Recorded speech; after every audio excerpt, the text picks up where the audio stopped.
Good evening dear learners. आज ये class start करते हैं। आज देखिए हम लोग स्टार्ट करने जा रहे हैं वर्ब चैप्टर को।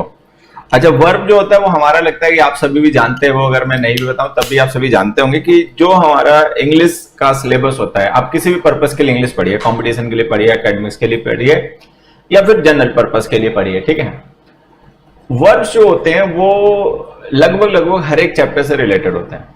तो वर्ब जो हमारा चैप्टर है, हम इस पे एक सीरीज मतलब स्टार्ट करना चाह रहे हैं कि इस बैच में हम आगे आने वाले चैप्टर्स जो हैं वो कहीं ना कहीं वर्ब से रिलेटेड ही होंगे। तो अभी जो हमारी क्लास है इसके पीछे हमने ये रखा है कि सबसे पहले एक बार हम वर्ब के टाइप समझ लें, क्योंकि वर्ब का जो कैटेगराइजेशन होता है अगर वो एक बार हमें क्लियर हो तो वर्ब के जो कॉन्सेप्ट होते हैं वो थोड़ा समझने बाकी के मुकाबले, ठीक है, इजी हो जाते हैं, ठीक है। हाँ, राम राम बच्चों, सबको गुड इवनिंग। गुड इवनिंग बेटा लोग, सबको गुड इवनिंग। तो देखिए, पहले तो मैं एक दो आपको बेसिक बातें बता दूं जिससे आपको थोड़ा सा फोकस बना रहेगा। क्या कि जो हम वर्ब्स पढ़ते हैं, ठीक है, वर्ब्स जो होती हैं वो टेंस चैप्टर में, कंडीशनल में, मूड में, वॉइस में, वॉइस होता है ना एक्टिव पैसिव वॉइस, तो नॉन फाइनाइट वर्ब्स में,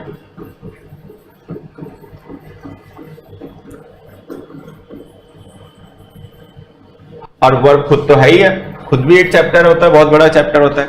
तो जो वर्ब चैप्टर है इसके जो कॉन्सेप्ट्स होते हैं, इसके जो बेसिक्स होते हैं, इसके जो टाइप्स होते हैं, उनकी लगभग जरूरत हमें इन सारे चैप्टर्स में पड़ती है। जब हम वॉइस पढ़ते हैं, एक्टिव पैसिव या नॉन फाइनाइट वर्ब्स पढ़ते हैं, या मूड या कंडीशनल या टेंस पढ़ते हैं, या फिर वर्ब चैप्टर ही जैसे पढ़ते हैं, वर्ब भी बड़ा चैप्टर होता है। तो वर्ब की जो बेसिक्स हैं वो लगभग इन सब में हमें जरूरत पड़ते हैं। अगर हमें वर्ब के बेसिक्स क्लियर हैं, वर्ब के टाइप्स क्लियर हैं, उनकी कैटेगरीज हमें क्लियर हैं, तो थोड़ा सा समझना आसान हो जाता है। मतलब थोड़ा सा नहीं, मैं कहूंगा ज्यादा समझना आसान हो जाता है कि इन चैप्टर्स के जो कॉन्सेप्ट्स होते हैं, जो स्ट्रक्चरल कॉन्सेप्ट्स होते हैं या जो फंक्शन से रिलेटेड कॉन्सेप्ट्स होते हैं, वो हमें समझने बहुत आसान हो जाते हैं अगर हमें ये क्लियर हो कि ये जो वर्ड यूज किया गया है, जो वर्ब है, वो किस कैटेगरी का है। तो सबसे पहले आज मैं आपको यही स्टार्ट करता हूं, ठीक है। देखिए, वर्ब्स के बारे में एक दो जो बेसिक बातें सबको ध्यान रखनी है। सबसे पहले मैं टाइप समझाने से पहले ना एक बार आपके साथ में डिस्कस कर लेता हूं कि व्हाट इज अ वर्ब, कि वर्ब होता क्या है, कि what is called a verb, ठीक। तो एक बार तुम लोग भी थोड़ी सी मेहनत करो और comment the definition of the word verb. एक बार वर्ब की डेफिनेशन आप लोग भी बताने की कोशिश करो। Sir, I have called example but they have told me that I could not join the batch. अदौर जी, एक काम करो बच्चे, आपके पास मेरा व्हाट्सएप नंबर है ना, तो व्हाट्सएप नंबर पे एक बार मुझे मैसेज भेजिए और एग्जैक्ट मतलब डिटेल दीजिए कि आपने क्या कहा और उनका क्या एग्जैक्ट रिप्लाई था, ठीक है। एंड डोंट वरी, और चिंता मत करो, वो मेरी जिम्मेदारी है, वो मैं करवाऊंगा आपके कैसे भी। चलिए, हाँ, किया गया वर्क जो होता है उसको हम वर्ब कहते हैं। Very good. और अगर मान लो जो हम काम कर रहे हो या जो हम करेंगे उसे वर्ब नहीं कहते हैं। देखिए, मैं सबसे पहले आपको समझाता हूं कि वर्ब को लेकर अगर हम हिंदी मीडियम के बच्चों से पूछेंगे कि वर्ब क्या होता है, तो सबसे पहले उनका आंसर आता है कि वर्ब होती क्रिया। जैसे हिंदी व्याकरण हम पढ़ते हैं तो हिंदी व्याकरण में होता है ना ये क्रिया, कर्ता, कर्म, तो उस हिसाब से बच्चों का आंसर आ जाता है कि वर्ब इज क्रिया वर्ब होती है। बट मैं आपको यहां पे समझाना चाहूंगा, ये थोड़ा सा डिफरेंस है ना, आपको समझना पड़ेगा। एक्चुअली जो वर्ब है ना वो वर्ड है और क्रिया जो है वो एक्शन है। अभी जो फाइन डिफरेंस है ना, ये आपको समझना पड़ेगा।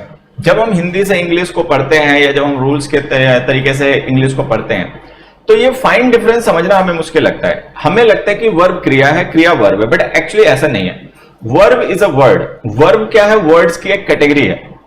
जैसे हम इंग्लिश में पार्ट्स ऑफ स्पीच पढ़ते हैं, तो पार्ट्स ऑफ स्पीच में नाउन हो गया, प्रोनाउन हो गया, वर्ब हो गई, ठीक है, एडजेक्टिव, एडवर्ब, आपके प्रीपोजिशन, कंजंक्शन, इंटरजेक्शन, ये सारे हो गए। तो अगर ऐसे कोई पूछे कि नाउन क्या है, ठीक है, तो noun is a category of words. Noun words की एक कैटेगरी है, ठीक है। प्रोनाउन भी वर्ड्स की एक कैटेगरी है। उसी तरीके से जो वर्ब है वो वर्ड्स की एक कैटेगरी है। तो आपको ध्यान ये रखना है कि वर्ब को हम वर्ड कहते हैं। वर्ब का मतलब है वर्ड, या आप कह सकते हो, ज्यादा सिंपली समझना चाहते हो तो ऐसे कह सकते हो कि verb is the category of words. Words की एक कैटेगरी होती है। और क्रिया फिर क्या होता है, क्रिया इज द एक्शन। क्रिया जो है ना वो एक्शन है और वर्ब जो है वो कैटेगरी है। अब ऐसी कैटेगरी वर्ड्स की जो किसी एक्शन को रेफर करें उन्हें हम वर्ब कहते हैं। ठीक, मैं यहां पर आपको एक तरीका और समझाता हूं कि जो वर्ब वर्ड होता है ना, इसका जो बच्चे क्रिया मान लेते हैं, मैं उनको समझाऊं कि वर्ब का मतलब वर्ड ही होता है। देखिए मैं 2-3 वर्ड लिखता हूं जिनसे आप जल्दी समझ जाओगे। Verbal, verbose, verbatim. ठीक है, वर्बेटिम। थोड़ा सा आपको आइडिया लग गया होगा, वर्ब वर्ब वर्ब। तो यहां से कुछ समझ में आया कि वर्बल का मतलब क्या होता है। वर्बल का मतलब होता है ऑफ या रिलेटेड टू वर्ड्स, वर्ड से रिलेटेड, शब्दों से रिलेटेड। हिंदी में कहें तो इसका मतलब शाब्दिक होता है। वर्बल का मतलब हिंदी में क्या होता है, शाब्दिक। Verbal reasoning, non verbal reasoning. Verbose का मतलब क्या होता है, full of words, full of words होता है। वर्बोस का मतलब है फुल ऑफ वर्ड्स, मतलब अति शब्दों का प्रयोग। कोई पर्सन अगर किसी बात को कहने के लिए ज्यादा शब्दों का, मतलब नॉर्मल से ज्यादा शब्दों का यूज करता है, अपनी बात को बहुत खींच खींच के कहता है, या लिखने में भी अपनी बात को बहुत डिटेल में लिखता है, तो उसको हम उस तरीके के स्टाइल को वर्बोस कहते हैं। तो वर्बोस का मतलब क्या, फुल ऑफ वर्ड्स। अच्छा, वर्बेटिम का मतलब word for word, word for word. तो इससे आपको एक चीज समझ में आएगी कि वर्ब का मतलब एक्शन नहीं होता। वर्ब का मतलब एक्शन नहीं होता, वर्ब का मतलब क्रिया नहीं होता। एक्शन का मतलब क्रिया होता है, क्रिया का मतलब एक्शन होता है। इंग्लिश में वर्ब पढ़ते हैं, वर्ब का मतलब होता है वर्ड, वर्ब का मतलब होता है वर्ड। ठीक है, वर्बेटिम का मतलब वर्ड फॉर वर्ड है, वर्बोस का मतलब फुल ऑफ वर्ड्स है, वर्बल का मतलब रिलेटेड टू वर्ड्स है। तो इससे आप ये समझ सकते हो कि वर्ड का एक्चुअली मतलब शब्द होता है, वर्ब का मतलब क्रिया वगैरह होता नहीं है। ठीक है, फिर हमने वर्ब का मतलब क्रिया क्यों मान लिया। ठीक है भाई, हम जैसे पढ़ते हैं तो हमें पढ़ा दिया था वर्ब का मतलब क्रिया है। ठीक है, तो ऐसा फिर क्यों हुआ कि वर्ब का मतलब क्रिया क्यों मान लिया गया। तो मैं उसके पीछे का लॉजिक आपको बताता हूं। उसके पीछे सबसे बड़ी वजह जो है वो हिंदी से इंग्लिश को जोड़कर पढ़ना है, कि हम जो भी पढ़ते हैं उसको पहले हिंदी से फिर इंग्लिश में लेकर आते हैं। तो ये होता है गड़बड़। होता क्या, हिंदी में करता है तो इंग्लिश में सब्जेक्ट है, तो हमने क्या मान लिया कि जो हिंदी का करता है वो इंग्लिश का सब्जेक्ट होता है। बट लैंग्वेज में जो डेफिनेशंस होती हैं वो कई बार वेरी करती हैं अलग अलग लैंग्वेज में। तो आपको सबसे पहले एक बात जो समझनी है मेन, जो मैं बता देता हूं, फिर से लिख के देखो। यहां पर मैं थोड़ा सा इसका ना थिकनेस कम कर रहा हूं, अगर आप लोगों को कोई प्रॉब्लम हो तो मुझे बता देना, मैं फिर से चेंज कर दूंगा। सबसे पहले एक बात समझ लेंगे सारे बच्चे, मुझे लगता है ये कमी है, रहने दो इसको मैं चेंज ही कर लेता हूं। देखो, सबसे पहले सारे बच्चे ध्यान रखेंगे कि वर्ब का मतलब होता है वर्ड, ठीक है, और एक्शन का मतलब होता है एक्टिविटी। ठीक है, हिंदी में अगर हम कहें तो वर्ब का मतलब होता है शब्द और एक्शन का मतलब होता है क्रिया।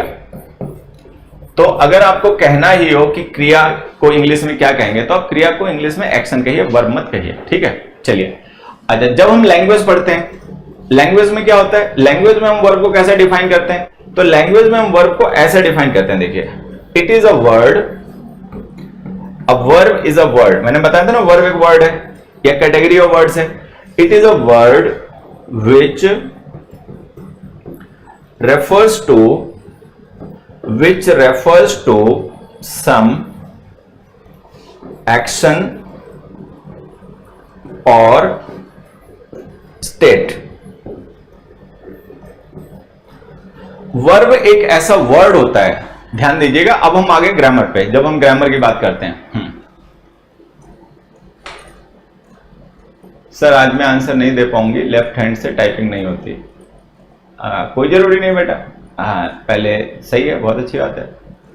तो यहां पे ध्यान रखना, अ verb is a word, verb एक ऐसा वर्ड होता है जो कि रेफर करता है किसी एक्शन को या किसी स्टेट को। एक्शन का मतलब एक्टिविटी है, स्टेट का मतलब अवस्था है। अवस्था समझते हैं ना, ठीक है। तो एक्टिविटी का मतलब कुछ डूइंग या हैपनिंग है। मैं आपको एग्जांपल से समझा देता हूं फिलहाल में बातें, ऐसे आप थ्योरेटिकली याद करोगे तो उतना अच्छा समझ में आएगा नहीं। देखिए, जैसे मैंने यहां पे लिखा, they laughed loudly, they laughed loudly, ठीक है। They fell down, they look confident, they look confident. चलिए, तो अब ये जो हमने सेंटेंसेस लिखे एक बार अगर आप इन्हें ध्यान से देखें, जैसे हमने लिखा they laughed loudly, they fell down and they look confident, तो इनमें आप पाओगे कि ये जो लाफ है, फेल है और लुक हंसना, हंसने में आपको एक्टिविटी करनी पड़ती है। मतलब ऐसा नहीं होता कि आप अपने आप हंसते हो, आपको उसके लिए एफर्ट करना पड़ता है। मतलब that is a kind of doing. Doing का मतलब जिसमें आप कुछ करो। अच्छा, फेल डाउन, गिर जाना, इसमें आप कुछ कर नहीं रहे हो, ये आपके साथ हुई घटना है, ये आपके साथ हुई घटना है, ये घटना आपने की है और ये आपके साथ हुई घटना है, तो ये हैपनिंग है। अब देखो होता क्या है कि जब हम कुछ करते हैं या जब कुछ अपने आप हो जाता है तो ये एक्टिविटीज होती हैं। अगर हमने कुछ किया तो ये एक एक्टिविटी है। जैसे मान लीजिए मैं लिख रहा हूं, तो लिखना एक एक्टिविटी हो गई जो मैं कर रहा हूं, ठीक है। और मैं लिख रहा था और वो पेज फट गया, अपने आप ही फट गया, मैंने नहीं उसको पढ़ा, अपने आप फट गया, तो ये भी एक एक्टिविटी है। बट वो एक्टिविटी अपने आप हुई एक्टिविटी है, लिखने वाली एक्टिविटी मैं कर रहा था। तो कुछ एक्टिविटीज ऐसी होती हैं जिनमें कोई डूअर इन्वॉल्व होता है, जो उस एक्टिविटी को कर रहा होता है, परफॉर्मर होता है, परफॉर्मर उस एक्टिविटी को परफॉर्म करता है। तो ऐसी एक्टिविटीज जो होती है ना, इनकी कैटेगरी होती है doing, doing category. Doing category का मतलब हो गया जिनमें कोई डूअर है जो उस एक्टिविटी को परफॉर्म कर रहा है। फिर कुछ एक्टिविटीज हमारे आसपास में ऐसी होती हैं जिनमें कोई एक्सप्लिसिट डूअर नहीं होता, मतलब जिसमें कोई ऑब्वियस डूअर नहीं होता, वो घटनाएं अपने आप हुई होती हैं, ठीक है। इन एक्टिविटीज को हम कहते हैं हैपनिंग। हैपनिंग का मतलब उसमें कोई डूअर नहीं है, कोई डायरेक्ट डूअर इन्वॉल्व नहीं है उस एक्टिविटी में, कोई परफॉर्मर इन्वॉल्व नहीं है उस एक्टिविटी में, वो अपने आप हुई घटना है, तो वो हैपनिंग है। तो चाहे वो हैपनिंग हो चाहे वो डूइंग हो, ये दोनों ही एक्शन है, ये दोनों ही एक्टिविटी है और ये दोनों ही एक्शन है। तो लाफ जो एक डूइंग है, जिसमें एक डूअर होता है, एक परफॉर्मर होता है जो लाफ करने का काम करता है, ये एक एक्टिविटी है। किसी का गिर जाना वो भी एक एक्टिविटी है। कोई पर्सन अपने आप गिर गया जिसमें कोई डूअर नहीं है, किसी पर्सन ने हंसा जो कि वो डूअर हो गया जो हंस रहा था, तो ये दोनों ही एक्टिविटीज हैं। तो एक्टिविटीज को हम बेसिकली दो कैटेगरीज में कैटेगराइज कर देते हैं। एक ऐसी एक्टिविटी जिसमें कोई डूअर परफॉर्मर है जो उस एक्टिविटी को परफॉर्म कर रहा है, और एक ऐसी एक्टिविटी जिसमें कोई मतलब एक्सप्लिसिट या कोई ऑब्वियस डूअर नहीं है जो उस एक्टिविटी को परफॉर्म कर रहा हो, बट वो एक्टिविटी अपने आप होगी, ठीक है। तो ये हैपनिंग हो गया। तो हैपनिंग या डूइंग जो है ये एक्शन होते हैं। तो कोई भी ऐसा वर्ड जो किसी डूइंग को या किसी हैपनिंग को एक्सप्रेस कर रहा है, वो एक एक्शन को एक्सप्रेस कर रहा है और वो वर्ब है। तो ऐसे वर्ड जो किसी एक्शन को रेफर करें वो वर्ब है। यहां तक क्लियर? नेक्स्ट में ये दे लुक कॉन्फिडेंट। अब आप लुक में देखोगे ना, तो बहुत सा बच्चा होता है वो लुक का मतलब मानता है देखना। बहुत सा बच्चा होता है वो ये मानता है कि लुक का मतलब है देखना। मैं आपको बता देता हूं, लुक का मतलब देखना नहीं होता बच्चे, लुक का मतलब दिखाई देना होता है। जैसे मैंने लिखा मोहन लुक्स हैप्पी, अगर मैं ये लिख दूं मोहन लुक्स हैप्पी, तो इसमें जो लुक वर्ब है ना वो किसी एक्टिविटी को रेफर नहीं कर रही। लुक का मतलब यहाँ पे ये नहीं कि मोहन किसी चीज को देख रहा है, यहाँ पे मोहन की स्टेट डिस्क्राइब कर रहे हैं कि वो किस स्टेट में है। हैप्पी है, अनहैप्पी है, सैड है, सॉरोफुल है, एक्साइटेड है, नर्वस है, एंग्जायस है, कैसा है। तो यहाँ पे आप देखोगे जो लुक वर्ड है ना, ये किसी एक्शन को रेफर नहीं कर रहा है। ये लुक क्या कर रहा है वर्ड, ये जो कॉन्फिडेंट स्टेट है ना पर्सन की, उसे डिस्क्राइब कर रहा है कि ये जो दे हैं, ये जो पर्सन है वो कॉन्फिडेंट है। तो कॉन्फिडेंट होना क्या है, उनकी स्टेट है। तो यहां पर हम लुक का यूज कर रहे हैं इस पर्सन की स्टेट को रेफर करने के लिए। तो ये जो लुक वर्ब है ना, ये किस चीज को रेफर कर रही है, ये रेफर कर रही है स्टेट को।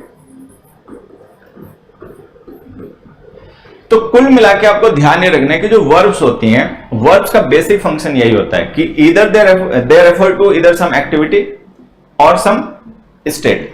या तो वो एक्टिविटीज को रेफर करती हैं या वो स्टेट्स को रेफर करती हैं। एक्टिविटी में डूइंग और हैपनिंग दोनों इंक्लूडेड होती हैं, ये ध्यान रखना है, ठीक है। उसके बाद में अभी बाकी और भी परतें खुलेंगी, धीरे धीरे और लेयर्स अभी हटेंगी, लेकिन ये शुरुआत है, ठीक है। चलिए, जब ये वर्ब की डेफिनेशन क्लियर हो गई, a verb is a word which refers to some action और स्टेट। वर्ब एक ऐसा वर्ड होता है जो किसी एक्शन को या किसी स्टेट को रेफर करे।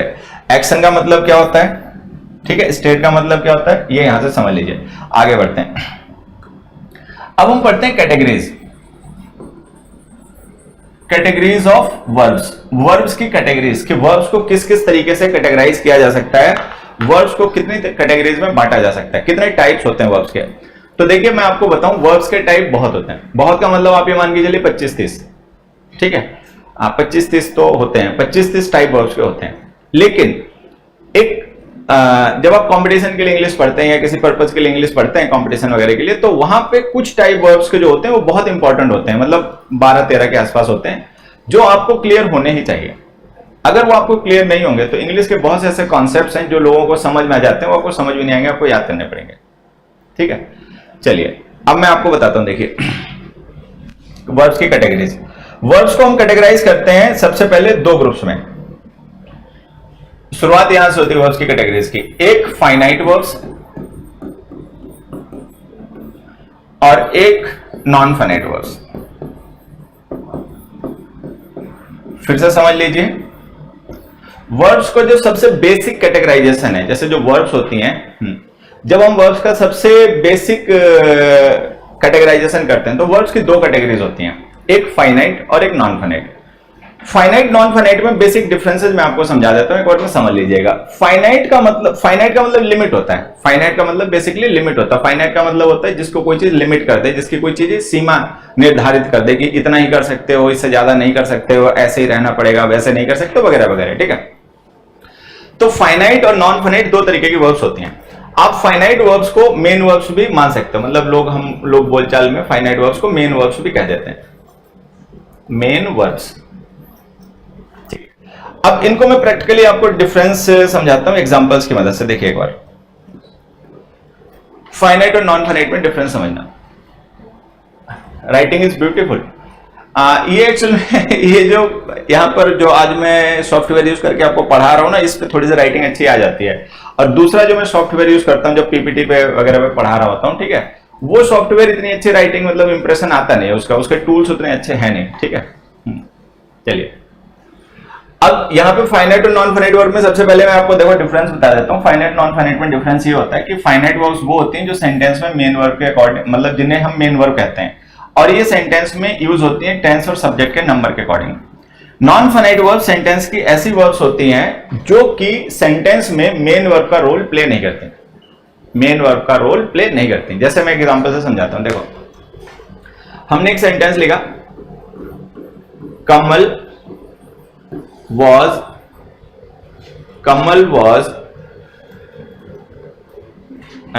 तो मत लिखिए, Kamal hoped to win the match. जैसे हमने ये सेंटेंस लिखा, Kamal hoped to win the match, एक ये सेंटेंस लिखा। ठीक है, दूसरा देखो, मोहन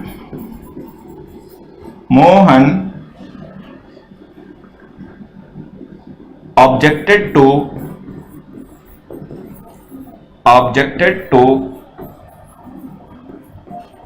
going there। अब ये 2 सेंटेंसेस एक बार देखें सारे बच्चे। Kamal hoped to win the match, Mohan objected to going there.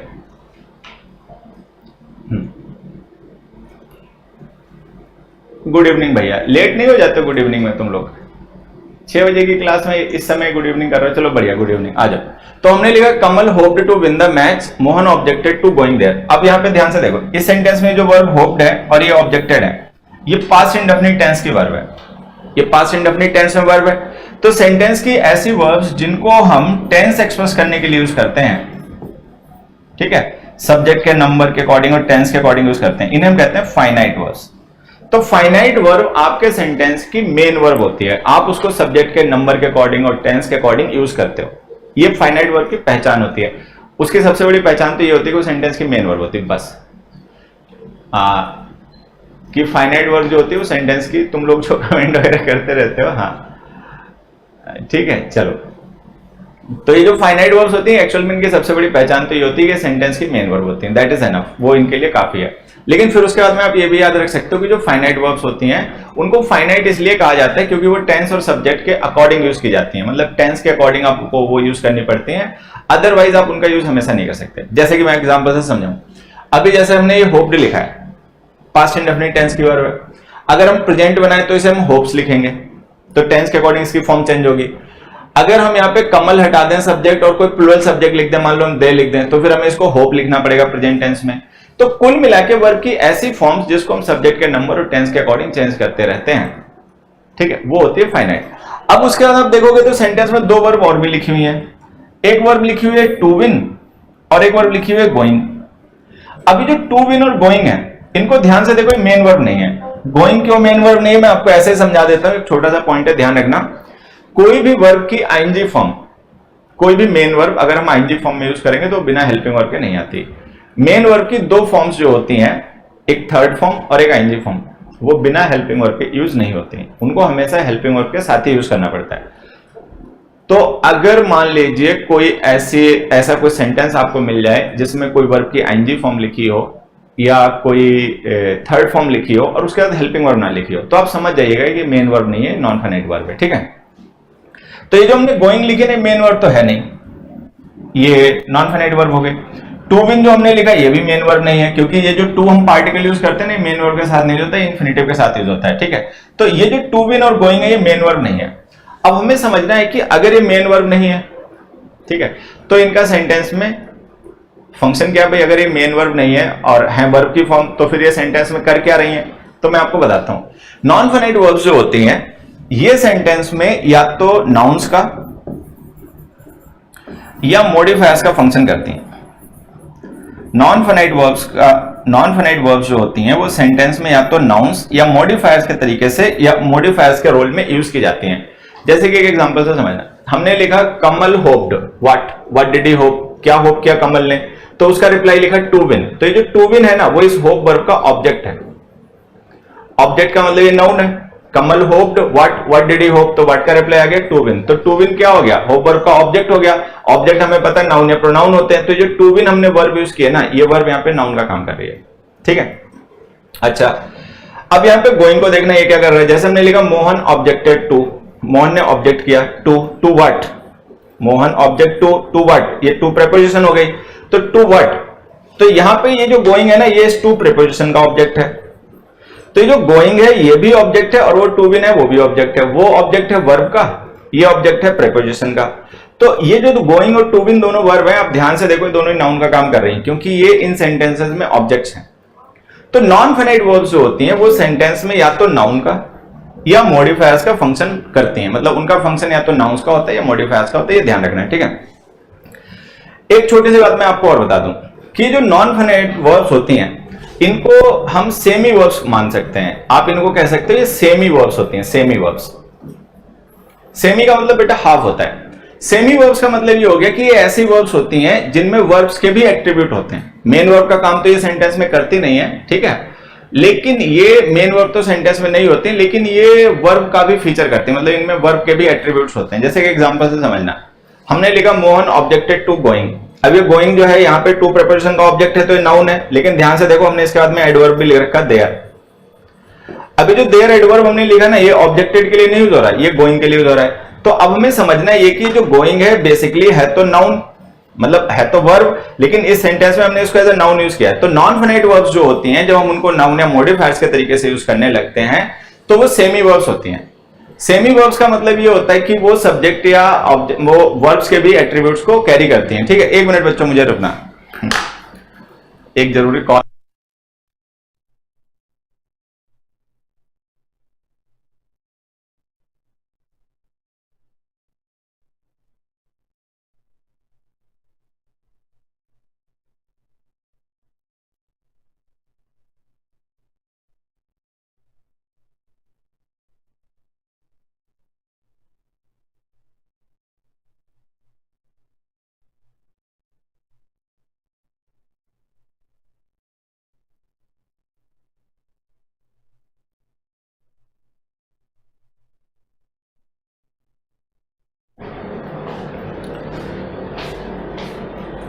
चल आ जाओ।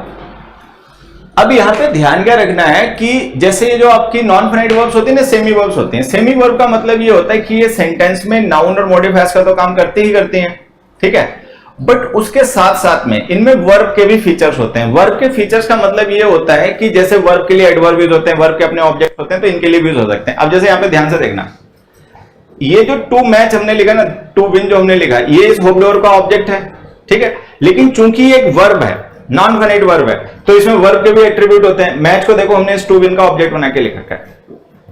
तो ये जो टू विन है ये खुद होप्ड का ऑब्जेक्ट है, लेकिन ये जो टू विन है वो चूंकि एक नॉन फाइनाइट वर्ब है, और नॉन फाइनाइट वर्ब्स क्या होती है, सेमी वर्ब्स होते हैं, तो उनमें वर्ब के भी फीचर्स होते हैं। तो यहाँ पे जो द मैच है ना, वो देखो इस टू विन वर्ब का अपना ऑब्जेक्ट है।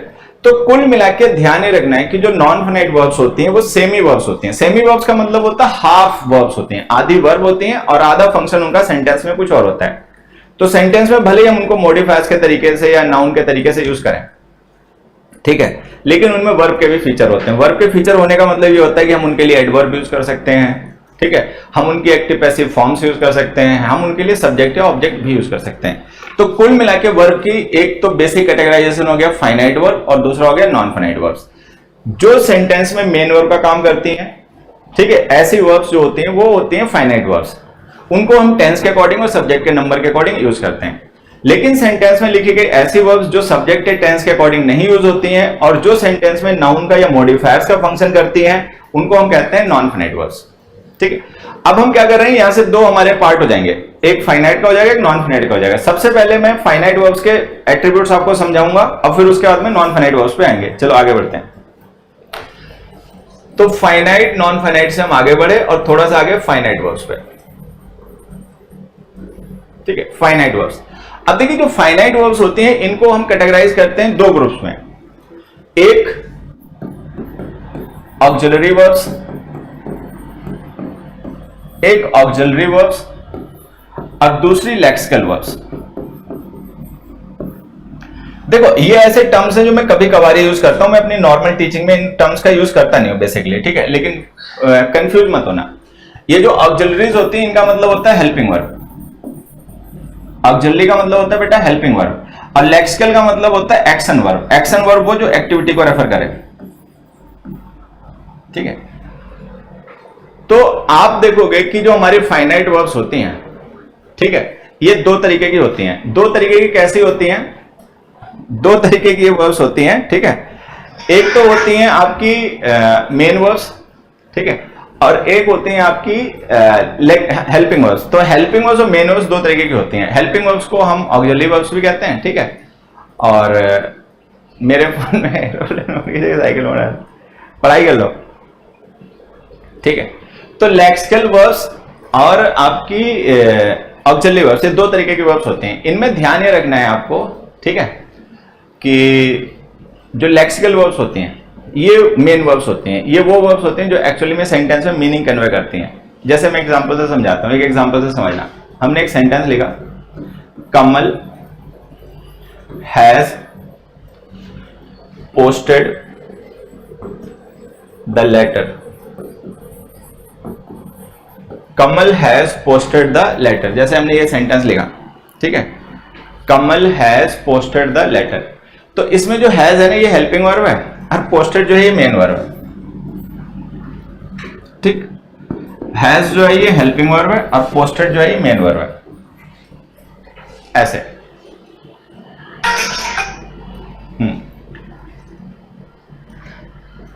तो ये जो मेन वर्ब को हेल्प करने के लिए हम वर्ब साथ में लिखते हैं, ठीक है, उनको हम कहते हैं हेल्पिंग वर्ब्स। एक मिनट बच्चों, एक फोन आ रहा है किसी का, एक मिनट फोन पिक कर लो।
अच्छा वॉइस ही नहीं आ रही, चलो कोई नहीं। असल में बीच में कॉल आ गई थी, that's why I switched off. आ गई बेटा, वॉइस आ गई, हाँ वॉइस ऑन हो गई बेटा, वॉइस ऑन हो गई। तो मैं ये कह रहा था, ये हमारे समाज की ना एक सच्चाई है, जो भी आप लोग चैनल पर नोटिस कर रहे हो, ये हमारा समाज जो है ना, इसकी ये सच्चाई है। यहाँ पर क्या है कि बहुत से ऐसे बच्चे हैं जिनको मतलब सही माँ बाप नहीं मिलते। हालांकि माँ बाप को बच्चे मिलते हैं, बच्चों को माँ बाप मिलते हैं, ये सोचने वाली बात है, लेकिन सही माँ बाप उनको नहीं मिलते, ठीक है। तो उनके माँ बाप उनके साथ में बेईमानी कर देते हैं और उनको इस तरीके से पाल देते हैं, ठीक है, कि वो जाके ना अपने माँ बाप के लिए कलंक की वजह बन जाते हैं। जहां पे भी जाते हैं अपने मतलब उनको तो आदमी खैर क्या ही कहेगा बद्ध आदमी को, लेकिन उसके माँ बाप को सोचता है भाई क्या लल्लू लोग रहे होंगे, ऐसा पाल के बड़ा कर दिया नमूना। खैर चलो, डिस्ट्रैक्शन बार बार हो रहे थे क्लास में, आ जाओ। तो यहां पर हमें बेसिकली बात यह करनी है कि जो हमारे मेन वर्ब्स होती हैं, फाइनाइट वर्ब्स होती हैं, इनकी अपनी दो कैटेगरीज होती हैं, एक हेल्पिंग वर्ब्स और एक जो मेन वर्ब जिसे वो हेल्प करती हैं, ठीक है। और उसमें हम लोग आगे चलते हैं। खैर एक मिनट बच्चों, चलो। तो अब ये जो हमने हैज लिखा ना, ये हेल्पिंग वर्ब है, क्योंकि ये एक्शन को रेफर नहीं कर रहा है। एक्शन को कौन रेफर कर रहा है? पोस्टेड। पोस्टेड क्या है? मेन वर्ब है। तो ये दोनों जो मिलके बनी है ना, ये एक वर्ब फ्रेज है। इन्हें हम क्या कहते हैं बच्चे? इन्हें हम कहते हैं वर्ब फ्रेज। इन्हें हम वर्ब फ्रेज कहते हैं, ठीक है। दो वर्ड मिलके, हेलो,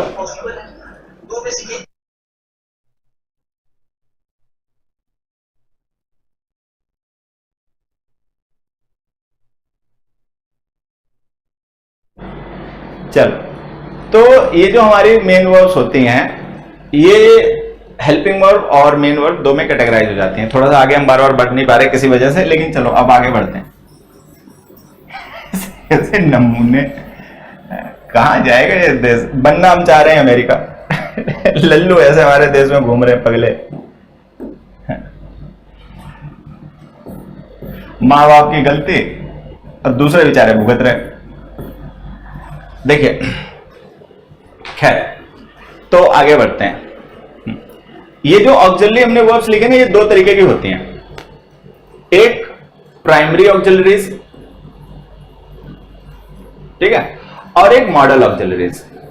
सारे बच्चे फिर से समझ लीजिए, इनको भी मिटाते हैं, इनको बाद में डिस्कस करेंगे।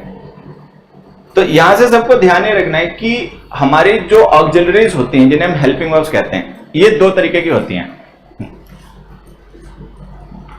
एक प्राइमरी ऑक्सिलरीज होती हैं और एक मॉडल ऑक्सिलरीज होती हैं। मतलब हेल्पिंग वर्ब्स आप बेसिकली मान के चल सकते हो कि दो तरीके की होती हैं। प्राइमरी ऑक्सिलरीज जो होती हैं, इनका यूज हम मेन वर्ब के साथ में करते हैं to express tense. Main verb के साथ में इनका यूज किया जाता है टेंस को एक्सप्रेस करने के लिए। मॉडल ऑक्सिलरीज जो होती हैं, इनका यूज किया जाता है मेन वर्ब के साथ में स्पीकर की इंटेंशन को एक्सप्रेस करने के लिए, ठीक है। तो दो तरीके की हमारी हेल्पिंग वर्ब्स होती हैं, एक प्राइमरी ऑक्सिलरीज, ठीक है, एक प्राइमरी ऑक्सिलरीज होती हैं और एक होती हैं आपकी क्या नाम ये मॉडल ऑक्सिलरीज। मॉडल ऑक्सिलरीज का हम मेन वर्ब के साथ में यूज करते हैं ये बताने के लिए कि उस एक्शन को लेकर स्पीकर की अपनी सोच क्या है, ठीक है। इतनी ये मेहनत से तो पढ़ाई में करे ना, तो अपना और अपने माँ बाप का नाम कर दे, लेकिन वहां नहीं इसका दिमाग चलेगा, ठीक है। खैर चलो आ जाओ। तो हम ये कह रहे थे कि जो हमारी हेल्पिंग वर्ब्स होती हैं दो तरीके की होती हैं, एक प्राइमरी और एक मॉडल। प्राइमरी ऑक्सिलरीज का हम यूज मेन वर्ब के साथ में करते हैं टेंस एक्सप्रेस करने के लिए, मतलब टेंस को एक्सप्रेस करने के लिए। और मॉडल ऑक्सिलरीज का यूज हम किसी वर्ब के साथ में तब करते हैं जब हमें यह बताना हो कि उस एक्शन को लेकर जो हमारा स्पीकर है, जो उस चीज को लिख रहा है, ठीक है, उसका अपना ओपिनियन क्या है, कि वो उस एक्शन को किसी की कैपेबिलिटी मांगता है, या वो उस एक्शन को किसी के लिए परमिशन मांगता है, या वो उस एक्शन को किसी के लिए एक पॉसिबिलिटी मांगता है। तो मॉडल्स जो होते हैं वो बेसिकली इंटेंशंस एक्सप्रेस करते हैं कि किसी एक्शन को लेकर हमारा इंटेंशन क्या है, हमारी सोच क्या है। क्या है ये जो प्राइमरी ऑक्सिलरीज होती हैं, अगर मैं इनको आपको शॉर्ट में समझाऊं, प्राइमरी ऑक्सिलरीज इंग्लिश में तीन होती हैं। एक काम करते हैं बेटा, यहां नहीं, इस पे लिखते हैं। प्राइमरी ऑक्सिलरीज जो होती हैं, सारे बच्चे ध्यान रखेंगे, प्राइमरी ऑक्सिलरीज जो होती हैं ये तीन होती हैं। प्राइमरी ऑक्सिलरीज जो होती हैं इंग्लिश में, ये तीन होती हैं। एक होती हैं बी और उसकी फॉर्म्स, एक होती है डू और उसकी फॉर्म्स, एक होती है हैव और उसकी फॉर्म्स। बी, डू, हैव, ये तीनों जो हमारी ऑक्सिलरीज हैं, ये हमारी ऐसी ऑक्सिलरीज हैं जिनको हम टेंस एक्सप्रेस करने के लिए मेन वर्ब के साथ में लिखते हैं। मैं यहां पे लिख भी देता हूं कि प्राइमरी ऑक्सिलरीज का यूज किया जाता है मेन वर्ब के साथ में टेंस को एक्सप्रेस करने के लिए। अब देखो, बी की जो फॉर्म्स होती हैं, इनका यूज हम करते हैं मेन वर्ब के साथ में कॉन्टिन्यूअस टेंस को एक्सप्रेस करने के लिए। डू की फॉर्म्स का यूज हम करते हैं मेन वर्ब के साथ में इंडेफिनिट टेंस को एक्सप्रेस करने के लिए, और हैव की फॉर्म्स का यूज हम करते हैं मेन वर्ब्स के साथ में परफेक्ट टेंस को एक्सप्रेस करने के लिए। ठीक है। बी की फॉर्म्स क्या होती हैं तुम जानते होगे, is, am, are, was, were, been, being, और ये बी खुद भी, उसको भी मैं लास्ट में लिख देता हूं।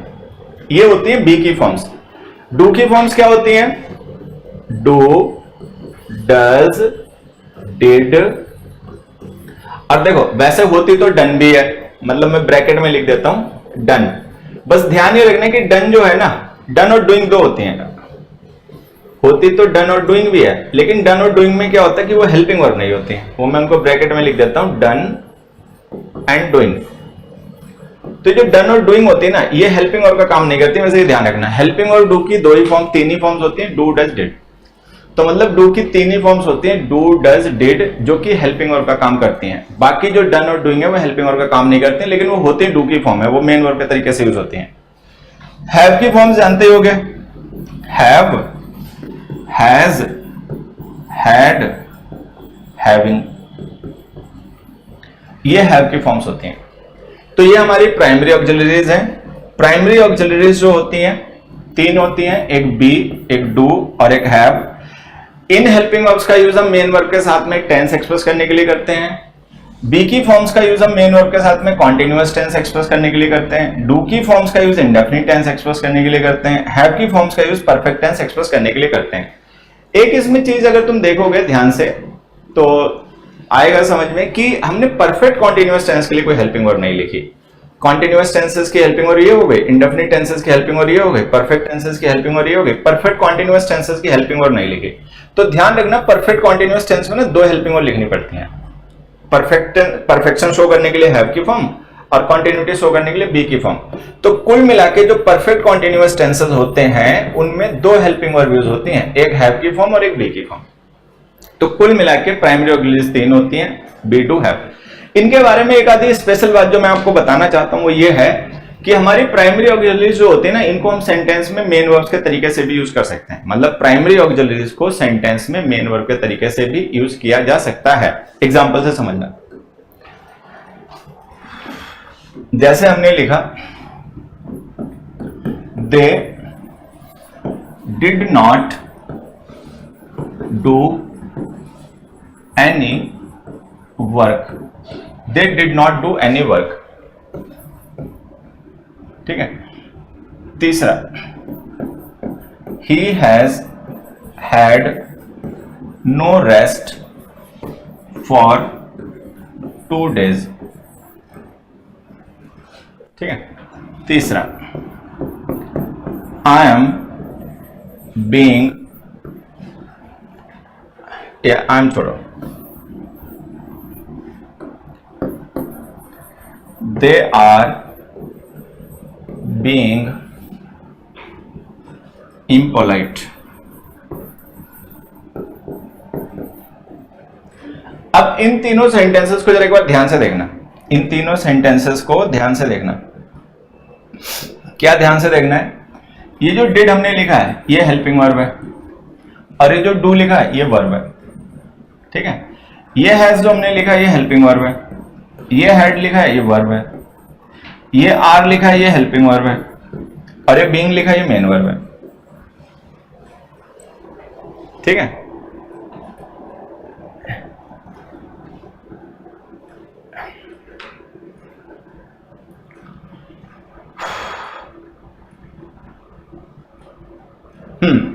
तो ये जैसे हमने लिखा ना, did not do any work, has had no rest for 2 days, days लिख लेना बेटा, डे रह गया देखो गलती से। ठीक है। तो अब देखो ये डिड और डू दोनों डू की फॉर्म्स होती हैं, हैज और हैड दोनों हैव की फॉर्म होती हैं, आर बीइंग दोनों बी की फॉर्म होती हैं। तो अब देखो ये बी की फॉर्म हेल्पिंग वर्ब है, ये बी की फॉर्म मेन वर्ब है, ये हैव की फॉर्म हेल्पिंग वर्ब है, ये मेन वर्ब है, ये डू की फॉर्म हेल्पिंग वर्ब है, ये मेन वर्ब है। तो सारे बच्चों को ध्यान यहां पर ये रखना है कि ये जो हमारी प्राइमरी ऑक्सिलरीज होती हैं बी, डू और हैव की फॉर्म्स, ठीक है, ये बी, डू और हैव की फॉर्म्स ऐसी वर्ब्स होती हैं जिनको हम सेंटेंस में हेल्पिंग वर्ब और मेन वर्ब दोनों तरीके से यूज करते हैं। ये छोटी सी बात सबको ध्यान रखनी है, ठीक है। चलिए ये हो गया आपका। तो हमने कहा, पता नहीं ऑनलाइन पढ़ाते समय बड़ा मामला स्लो हो जाता है, तो हमने कहा कि भाई जो हमारी ऑक्सिलरी वर्ब्स होती हैं ये दो तरीके की होती हैं, एक प्राइमरी ऑक्सिलरीज जिनका यूज हम मेन वर्ब के साथ में टेंस एक्सप्रेस करने के लिए करते हैं, और एक मॉडल ऑक्सिलरीज होती हैं, ठीक है। मॉडल ऑक्सिलरीज जो होती है मैं आपको ऐसे बता दूं, डिफरेंट टाइप के इंटेंशंस को एक्सप्रेस करती हैं, ठीक है। जैसे किस तरीके के इंटेंशंस को एक्सप्रेस कर सकती हैं, ये इंटेंशन ऑफ एबिलिटी, ठीक है, intention of permission,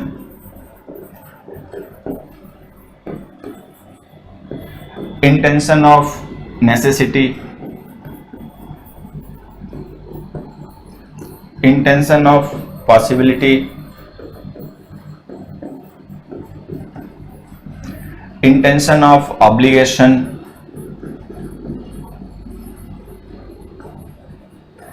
intention of preference, etcetera. तो जो मॉडल ऑक्सिलरीज होती हैं ये अलग अलग टाइप की इंटेंशंस को एक्सप्रेस करने के लिए यूज की जाती हैं, ठीक है। समझ में नहीं आता बेटा, धीरे धीरे समझोगे, धीरे धीरे सब क्लियर हो जाएगा, थोड़ा टाइम लगेगा, ठीक है। तो देखो मैं मॉडल्स एक बार यहां पे लिख देता हूं आपको। जो मॉडल ऑक्सिलरीज होती हैं, मॉडल ऑक्सिलरीज होती हैं जिनका यूज हम मेन वर्ब के साथ में करते हैं इंटेंशंस को एक्सप्रेस करने के लिए, मैं यहां पे लिख देता हूं कि मॉडल ऑक्सिलरीज जो होती हैं इनका यूज मेन वर्ब के साथ में स्पीकर करता है अपनी इंटेंशंस को एक्सप्रेस करने के लिए। तो इंग्लिश में कौन सी मॉडल ऑक्सिलरीज होती हैं, हालांकि तुम लोग जानते भी होगे, लेकिन फिर भी देखो, can, will, shall, must, should, ठीक है, could, would, might, can, will, can, could, will, would हो गया, शैल, शुड हो गया, मस्ट हो गया, ought to, used to, need, dare, etcetera. Etcetera क्यों लिख रहा हूं समझ लेना है। एटसेट्रा इसलिए लिख रहा हूं क्योंकि इसके बाद में भी कुछ होती हैं, इसके बाद में भी कुछ ऐसी मतलब फ्रेजेस होती हैं इंग्लिश में जो मॉडल्स का फंक्शन करती हैं, ठीक है, तो उनको भी हम डिस्कस करेंगे। Can, will, shall, must, should, could, would, might, ought to, used to, need, dare, ये सब मॉडल्स हैं, ठीक है। और एटसेट्रा जरूर लिख देना क्योंकि जब हम इनको पढ़ेंगे ना डिटेल में तब आपको पता चलेगा कि मॉडल्स इसके अलावा भी होते हैं, मतलब there are some other phrases which act like modals, ठीक है, जो मॉडल्स का फंक्शन इंग्लिश में करती है। एक छोटी सी बात जो मैं यहां पर आपको क्लियर कर देना चाहता हूं वो ये है कि मॉडल्स को लेकर हमारे कुछ बच्चे ये मानते हैं कि कैन की सेकंड फॉर्म कुड होता है, विल की सेकंड फॉर्म वुड होता है, शैल की सेकंड फॉर्म शुड होता है, मे की माइट होता है। मैं देखो कहीं लिखा ही नहीं बेटा, एक बार मैं लिख देता हूं, मैं इतना इंपॉर्टेंट मॉडल होता है लिखा ही नहीं, यहां लिख देता हूं, ठीक है। तो कई बार बच्चे ऐसे समझते होंगे कि जो कैन है इसके सेकंड फॉर्म कुड है, तो मैं बता दूं every model is a individual, ठीक है। मॉडल्स एक दूसरे के फॉर्म नहीं होते हैं, सारे मॉडल्स जो है वो सेपरेट डिस्क्रीट यूनिट्स होते हैं, डिस्क्रीट होती हैं, वो एक दूसरे के फॉर्म्स नहीं होती हैं। तो अगर कभी तुम्हें ऐसा लगे कि ये कैन की सेकंड फॉर्म कुड है, मे की सेकंड फॉर्म माइट है, तो ये एक दूसरे की फॉर्म्स नहीं है। ऐसा हो सकता है कि जो फंक्शन कैन करता है वही फंक्शन कुड करता हो, होता भी है, लेकिन वो उसकी फॉर्म नहीं है। जैसे डू की सेकंड फॉर्म डिड है, हैव की सेकंड फॉर्म हैड है, ठीक है, लेकिन कैन की सेकंड फॉर्म कुड नहीं है, मे की सेकंड फॉर्म माइट नहीं है। कैन और कुड दो अलग अलग मॉडल्स हैं, मे और माइट दोनों अलग अलग मॉडल्स हैं, ठीक है, वो एक दूसरे की फॉर्म नहीं है। जैसे बी की सेकंड फॉर्म वॉज और वर है, थर्ड फॉर्म बीन है, लेकिन मे की सेकंड फॉर्म माइट नहीं है, शैल की सेकंड फॉर्म शुड नहीं है। तो ये सारे बच्चों को ध्यान रखना है कि जो मॉडल्स होते हैं वो एक दूसरे की फॉर्म नहीं होते, डिस्क्रीट यूनिट्स होती हैं, सेपरेट यूनिट्स होती हैं, वो एक दूसरे की फॉर्म्स नहीं होते, सबको ध्यान रखना है। ठीक है, चलो यहां तक हम लोग आ गए। तो हमने पढ़ लिया कि वो जो फाइनाइट वर्ब्स होती हैं इनकी दो ब्रॉड कैटेगरीज हो गई, एक ऑक्सिलरीज हो गई और एक लेक्सिकल वर्ब्स हो गई। ऑक्सिलरीज जो होती हैं इनकी दो कैटेगरीज हो गई, एक प्राइमरी हो गई और एक मॉडल हो गई। प्राइमरी और मॉडल के बेसिक जो है वो हमने समझ लिया कि प्राइमरी ऑक्सिलरीज कौन सी होती है, मॉडल ऑक्सिलरीज कौन सी होती है, किस पर्पस के लिए यूज की जाती है, वो हमने सीख लिया। आगे बढ़ते हैं। अब नंबर आता है हमारा जो लेक्सिकल वर्ब्स हैं, जिन्हें हम मेन वर्ब्स कहते हैं, इनके टाइप्स की बात कर लेते हैं। तो देखिए, एक्चुअल में जब हम कहते हैं ना वर्ब के टाइप्स, तो वर्ब के टाइप्स का मतलब होता है इन्हीं वर्ब के टाइप्स है कि जिन्हें मेन वर्ब्स कहते हैं। ट्रांसिटिव, इंट्रांसिटिव, एम्बिट्रांसिटिव और कॉम्प्लेक्स ट्रांसिटिव, स्टेटिव, लिंकिंग, फलाना, ढिमकाना, वो सारे इन्हीं वर्ब्स के टाइप्स होते हैं। तो ये जो लेक्सिकल वर्ब्स हैं, अब हम इनके टाइप्स डिस्कस करना शुरू करते हैं। देखिए, लेक्सिकल वर्ब्स को एक तो हम कैटेगराइज करते हैं on the basis of their form, कि वो अपनी फॉर्म्स कैसे पार्टिसिपेट करते हैं, मतलब कैसे फॉर्म करते हैं।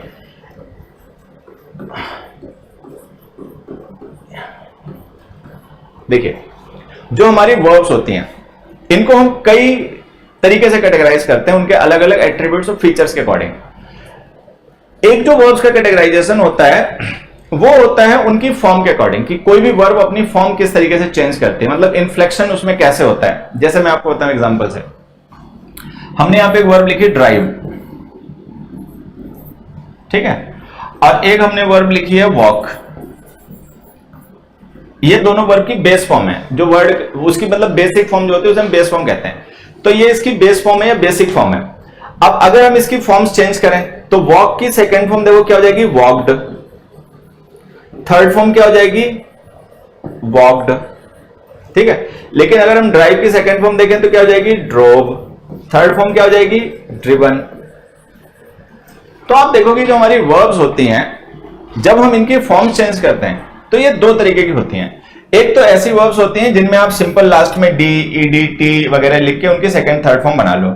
अच्छा, कुछ वर्ब्स ऐसी होती हैं कि उनके लास्ट में डी, ईडी या ईटी वगैरह लिख के उनका नहीं चेंज होता है फॉर्म, उनका जो मिडिल में जो वाउल यूज हो रहा होता है, जैसे यहां पे देखो आई वाउल यूज हो रहा है ना, तो इसको हमने ओ कर दिया तो ये सेकंड फॉर्म बन गई।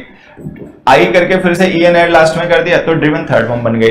तो वर्ब्स बेसिकली दो तरीके से यूज की जाती हैं, मतलब वर्ब्स की फॉर्म्स दो तरीके से यूज होती हैं। काफी ज्यादा इंग्लिश में वर्ब्स ऐसी होती हैं जिनकी फॉर्म्स को आप लास्ट में डी या ई डी या टी लिख के चेंज कर लेते हो, ठीक है। एक तो ये कैटेगरी हो गई। फिर कुछ वर्ब्स ऐसी होती हैं जो इस पैटर्न को फॉलो नहीं करती, इससे अलग पैटर्न पे चलती हैं। तो इसके बेसिस पे वर्ब्स की जो दो कैटेगरीज बनती हैं, इन्हें हम कहते हैं रेगुलर और इररेगुलर वर्ब्स। इन्हें हम कहते हैं रेगुलर और इररेगुलर वर्ब्स। इररेगुलर वर्ब्स, अच्छा एक बात ध्यान रखेंगे सारे बच्चे, ये जो रेगुलर वर्ब्स होती है ना, इनका एक और भी नाम होता है। रेगुलर वर्ब्स होती है इनका एक और भी नाम होता है वीक वर्ब्स। वीक वर्ब्स, ठीक है। और जो इररेगुलर वर्ब्स होते हैं इनका एक और नाम होता है स्ट्रॉन्ग वर्ब्स। हो सकता है कभी तुम्हें पढ़ने को मिल जाए, हालांकि उसकी जरूरत पड़ती नहीं है, लेकिन कई बार बच्चा ना अननेसेसरली कंफ्यूज हो जाता है। वो सोचता है सर ने तो रेगुलर इररेगुलर कहा था, यहाँ तो वीक और स्ट्रॉन्ग लिखा हुआ है, तो उसको समझा देते हैं, बात एक ही होती है। अब देखो क्या होती है एक ही बात, कि जो आपकी रेगुलर वर्ब्स होती हैं ये ऐसी वर्ब्स होती हैं कि जिनका हम सेकंड और थर्ड फॉर्म जब बनाते हैं ना, तो डी, ई डी या टी वगैरह ऐड करके बना लेते हैं, बस बन गया उनका सेकंड और थर्ड फॉर्म। तो ये हो गए रेगुलर वर्ब्स। अच्छा, ऐसी वर्ब्स जो इस पैटर्न को फॉलो नहीं करती, ठीक है, don't follow that pattern. That का मतलब ये ऊपर लिखा हुआ है। अच्छा, जो वर्ब्स अपनी फॉर्म चेंज करने में उस पैटर्न का फॉलो नहीं करती, वो सारी होती हैं इररेगुलर वर्ब्स, उन्हें हम कहते हैं स्ट्रॉन्ग वर्ब्स। जिसके भी अंत में ईडी हो वो रेगुलर वर्ब है। खैर मैं कुछ कहूंगा नहीं, ठीक है, मैं कुछ कहूंगा नहीं इसके आगे। हाँ ठीक है, आ जाओ। खैर अब मैं कुछ एग्जांपल देके बातें तुम्हें समझा देता हूं, ध्यान से देखना। जैसे हमने एक वर्ब लिखी, ठीक है, जैसे अभी हमने वॉक लिखी थी, वॉक लिख दें, या जैसे हमने लाफ लिखी थी, लाफ हो गई, या होप हो गई, लाफ हो गई, होप हो गई, ठीक है। या जैसे वॉक है, लाफ है, होप है, और रोड तो खैर नहीं आएगी, वो तो यहां आ जाएगी। ईडी ऐड कर देने से कोई भी ऐसी वर्ब जैसे जिसका सेकंड और वो बन जाए, क्या नाम आपका, ईडी या डी ऐड करके जिसकी सेकंड और थर्ड फॉर्म बन जाए, ठीक है। जैसे स्पेंड है, डी को टी कर दिया, स्पेंड, तो सेकंड फॉर्म भी बन गई, थर्ड फॉर्म भी बन गई, स्पेंड का स्पेंड, स्पेंड कर दिया, थर्ड फॉर्म बन गई, ठीक है। या जैसे हमने लिखा कवर, कवर है, कवर्ड कर दिया, ठीक है। कुल मिला के ध्यान रखना है ऐसी वर्ब्स जिनके लास्ट में डी या ईडी या टी लिख के उनकी सेकंड थर्ड फॉर्म बन जाए, वो सारी की सारी वर्ब्स आपकी रेगुलर होती हैं। अच्छा, इसमें एक छोटी सी बात ध्यान रखनी है कि जैसे इंग्लिश में वर्ब, नाउन, एडजेक्टिव, एडवर्ब, ये ऐसे वर्ड्स हैं जो लगातार ऐड हो रहे हैं, जो लगातार ऐड हो रहे हैं, ठीक है। तो अब इंग्लिश में जितनी भी नई वर्ब्स बनती हैं, अब जितनी भी इंग्लिश में नई वर्ब्स बनती हैं वो सारी ही रेगुलर होती हैं। सारे बच्चों को ध्यान रखना है, ठीक है। जितनी भी अब इंग्लिश में नई वर्ब्स ऐड हो रही हैं वो सारी की सारी वर्ब्स रेगुलर होती हैं। जैसे एग्जांपल से समझना, जैसे हमने लिखा जेरोक्स, ठीक है, जेरोक्स। अब जब तक फोटोकॉपी की मशीन नहीं आई थी, ठीक है, तब तक हमें नहीं लगता जेरोक्स वर्ब एग्जाम यूज होता रहा होगा, तब तक जेरोक्स नहीं यूज होता था। जेरोक्स वर्ब का यूज होना कब शुरू हुआ, जब फोटोकॉपी की मशीन आ गई, ठीक है। तो ये इंग्लिश में नई यूज हुई वर्ब है, मतलब नई ऐड हुई वर्ब है, ये पुराने समय से इंग्लिश में नहीं आ रही है। तो ऐसी वर्ब्स जो अब इंग्लिश में नई नई ऐड हो रही हैं वो सारी ही रेगुलर होती हैं। जैसे मैं आपको एग्जांपल से बताऊं, हमने यहां पे एक वर्ब लिखी गूगल,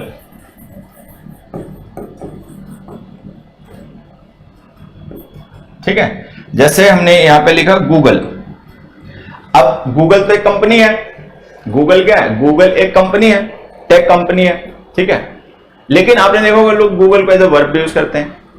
मान लीजिए किसी पर्सन ने हमसे पूछा कि भाई अर्थ जो है, अर्थ का पेरीमीटर कितना है, ठीक है।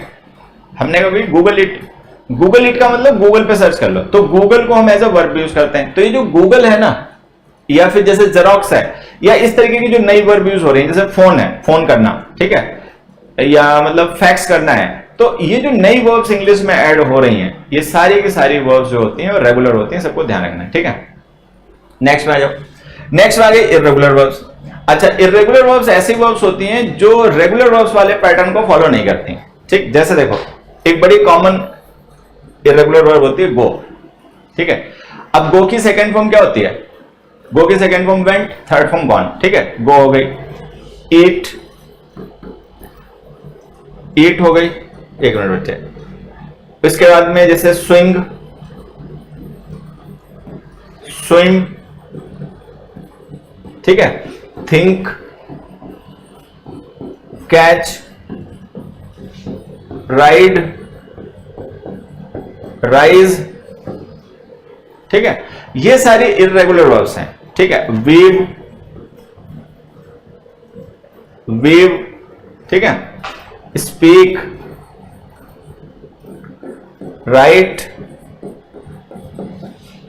ये सब इर्रेगुलर वर्ब्स हैं। अब देखो यहां पे एक चीज समझना, ये जो राइज है ना, ये आपकी इर्रेगुलर वर्ब है, लेकिन रेज जो है, रेज, RAISE, ये रेगुलर वर्ब है। रेज की सेकंड फॉर्म रेज्ड होती है, राइज रोज रिजन होती है, ठीक है। तो ये आपको ध्यान रखना है, ठीक है।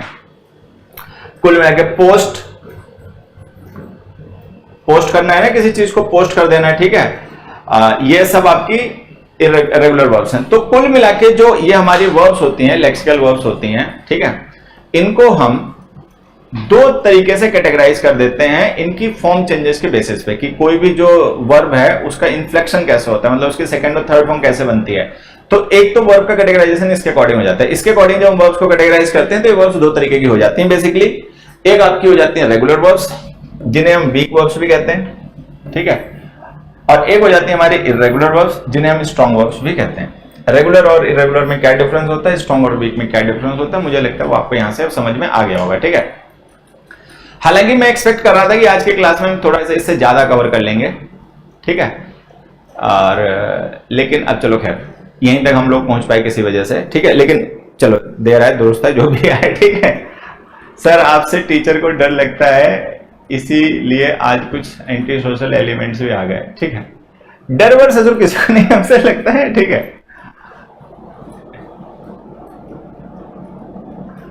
हाँ नहीं, नाराज कुछ नहीं। असल में पता क्या है, कई बार मैं ये सोचता हूं कि पढ़ाई लिखाई का चैनल है भाई, हम लोग कोई प्रैंक वीडियो तो बनाते नहीं भाई, ऐसा तो नहीं SSC exams by Exampur channel पे हम लोग कोई प्रैंक का वीडियो बना रहे हैं, कोई कॉमेडी के लेक्चर चल रहे हैं, कोई यहाँ पे मोटिवेशन चल रहा है, कोई यहाँ पर मस्खरी बाजी चल रही है, ठीक है, कोई नौटंकी के रागनी के यहाँ पे वीडियो चल रहे हैं, ऐसा तो कुछ है नहीं, पढ़ाई लिखाई का चैनल है। तो हम मान के चलते हैं कि भाई इस चैनल पे जो विजिटर है, जो सब्सक्राइबर है, वो पढ़ाई लिखाई से रिलेटेड ही होगा। फिर ये भी मान के चलते हैं कि जो पढ़ने लिखने वाले होते हैं उनमें थोड़ा शऊर होता है, थोड़ा ढंग होता है, ठीक है, उनमें सेंस होता है। लेकिन जब ऐसे कमेंट देखते हैं, ये देखो लगे पड़े, जब इनके कमेंट देखते हैं तो सोचते हैं सर ये देश कहां जा रहा है, ठीक है, इस देश का होगा क्या। ये पढ़ने वालों की हालत है, तो नहीं पढ़ने वाले तो क्या कर रहे होंगे भाई। पढ़ने लिखने वालों में सेंस नहीं है, समझ नहीं है, अकल बैल बुद्धि है बिल्कुल, ठीक है, तो इनकी ये हालत है जब पढ़ने वालों की। तो जो प्रैंक वाले वीडियोस पे बच्चे होते होंगे, या जो प्रैंक वाले चैनल्स पे होते होंगे, या जो पढ़ाई लिखाई के चैनल्स नहीं उन पे जो बच्चे होते हैं, वहां की क्या हालत होगी, हम ये सोचते हैं। लेकिन खैर फिर मन को तसल्ली यही देनी पड़ती है, भैया ऑनलाइन में ऐसे ही होता है, ठीक है। तभी वो एक बच्चा था, वो मेरे से एक बार बड़ा नाराज शायद हो गया होगा, हालांकि उसके शब्दों से ऐसा नहीं लगा, लेकिन जो उसने एक दो बार अपने कमेंट को रिपीट किया तो मुझे लगा कि वो नाराज हो गया होगा। वो कह रहा था कि सर आप ना ऑनलाइन वाले बच्चों की बुराई करते हो। अरे भाई, मैं जो देखता हूं ना वो कहता हूं। आप मजाल है मेरी क्लास में कोई बच्चा ऑफलाइन में ऐसी बात करके, बात छोड़ो बोल के दिखा दे, आपस में बोलते तक नहीं। अगर 3 घंटे की क्लास है, 3 घंटे चुपचाप बैठ के पढ़ते हैं, आपस में बात करना तक अलाउ नहीं होता है, वो गजब रिजल्ट देते हैं, ठीक है। वो 6 महीने तैयारी करते हैं और 1 साल पूरे होने से पहले, या मतलब 1 साल के आसपास में वो अपनी जॉब भी ले लेते हैं, सेट हो जाते हैं, ठीक। बट अभी क्या है, कोरोना है, ये नाटकबाजी है, ऑफलाइन सेंटर्स बंद हैं, तो हम भी इस समय ऑनलाइन पढ़ा रहे हैं। अदरवाइज तो हमें तो मतलब पसंद ही नहीं है। लेकिन फिर अभी जब हाल में पढ़ाना शुरू किया तो पता चला कि नहीं, लल्लू तो हैं ही, खैर ऑनलाइन में बहुत ज्यादा बच्चे, लेकिन शऊर के बच्चे भी हैं, बहुत सीरियस बच्चे भी हैं, ऐसे भी बहुत बच्चे हैं जो वास्तव में सीखना चाहते हैं, समझना चाहते हैं। उनको बेचारों को मौका नहीं मिल पाता कि वो, या मतलब उनके पास रिसोर्सेज नहीं होते कि वो जाके दिल्ली में या मुखर्जी नगर में ऐसी वैसी जगह पे जाके मतलब पढ़ पाए। तो फिर उनको यही सहारा होता है कि भाई ऑनलाइन ही पढ़ना पड़ता है। तो जब हमने ऑनलाइन अभी कुछ रिसेंटली पढ़ाना शुरू किया ज्यादा यूट्यूब पर, वैसे तो मैं ऑनलाइन तो मैं 2017 से पढ़ा रहा हूँ, ठीक है, लेकिन मैं केवल अपने ऐप पर ही पढ़ाता था, ठीक है। मैं ये यूट्यूब चैनल फलाना ढिमकाना है, इन पे ज्यादा मैं जोश नहीं दिखाता। लेकिन अभी जब से थोड़ा रिसेंटली एक्टिव हुए ना, तो हमने देखा है, हम देखे नहीं, मतलब लल्लू ज्यादा है, ऑब्वियस बात है कि लल्लू ज्यादा है, लेकिन पढ़ने वाला भी काफी है। तो फिर लगे रहते हैं, बस चलती रहती है कहानी ऐसे, ठीक है। चलो, तो खैर ये अभी हमने वर्ब के जो डिस्कस करने टॉपिक शुरू किए ना, यही आपके चलते रहेंगे। अभी कुछ क्लास अभी हमें वर्ब के टाइप से डिस्कस करने हैं। आज जो पढ़ा दिया इसका अपना अच्छे से रिवीजन कर लेना, ठीक है। और फिर हम कल मिलते हैं, तब तक आज के लिए बाय एवरीबॉडी, थैंक यू।